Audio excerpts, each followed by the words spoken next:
আমি LTM মেলাত অংশগ্ৰহণ কৰিবলৈ আহিছোঁ আৰু এইটো আমাৰ টেবুল হয় আৰু ইয়াতে আমি LTMসমূহ সজাইছোঁ। এটা ভাগ আছে নিউমেৰেচি আৰু এটা ভাগ আছে লিটাৰেচি আৰু এটা পিছতে হয়তো আমাৰ প্ৰদৰ্শনী আৰম্ভ হ'ব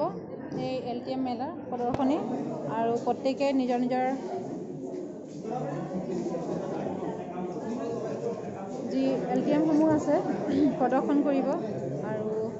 কোনে বেছি ভালকৈ কৰিব পাৰিছে বা ক'ব পাৰিছে সেইখিনিৰ ওপৰত হয়তো